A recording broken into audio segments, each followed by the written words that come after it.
We want to get back to our big story for you this morning. Protesters gathered across the country to demand justice for George Floyd. He's the Houston man killed by a Minneapolis police officer 1 week ago.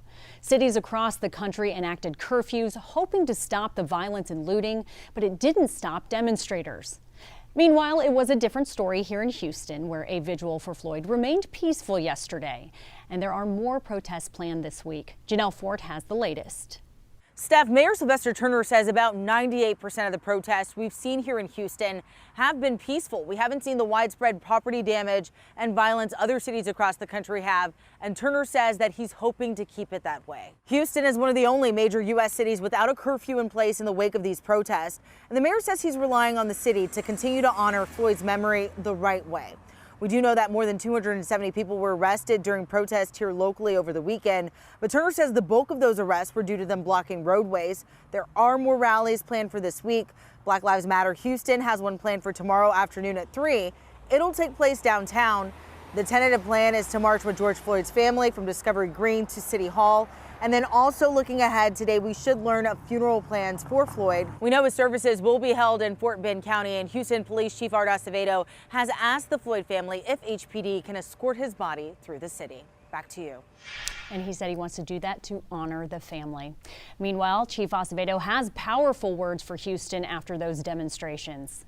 We will not let people come into our city and tear it up. And I'm here to tell you, to the fools that think that we're united, don't think that our kindness is weakness. Because when you try to tear up our city, you ain't gonna have to face the police. You're gonna have to face the people of Houston that will not let the memory of George Floyd be hijacked. We spoke to a local pastor who knew him as Big Floyd. Pastor PT says he met Floyd back in 3rd Ward in 2010 while planning a revival. He says Floyd was a gatekeeper in the neighborhood who allowed for the ministry to take root. I owe much of what I was able to do because of Big Floyd. Most of the ministry I was able to do at community homes because of Big Floyd. As Janelle mentioned, we are expecting to get funeral details later today, and we will, of course, share that information with you once we get it on KHOU.com, on air, and also on our mobile app.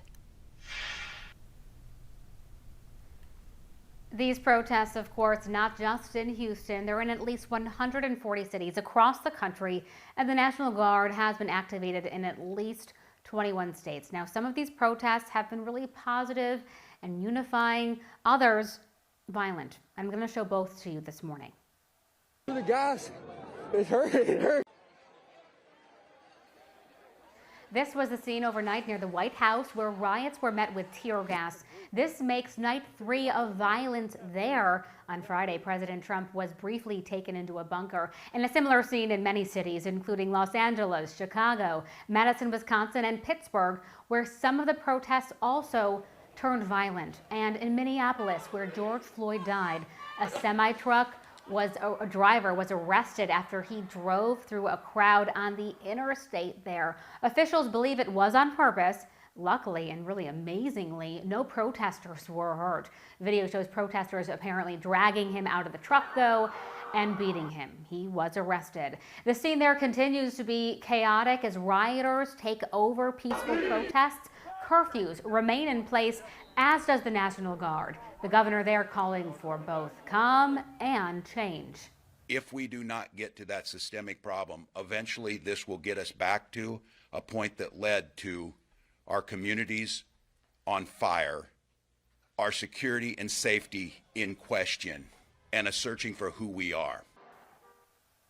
But among the chaos, there are moments of light too, as police officers join hand in hand with peaceful protesters. Take a closer look. These images are out of Santa Cruz, starting on screen left, and that's where the police chief took a knee in solidarity. Then in the middle, that's a scene from New Jersey, where officers joined in and chanted, "No justice, no peace," with protesters. And then at the very end, that's Flint, Michigan. And of course, as you saw, Chief Art Acevedo also joining in with peaceful protesters here in Houston. Meanwhile, nationwide, about 5,000 National Guard soldiers and airmen are still activated as these protests continue.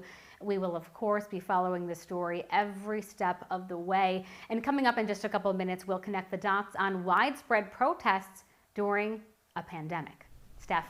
A lot.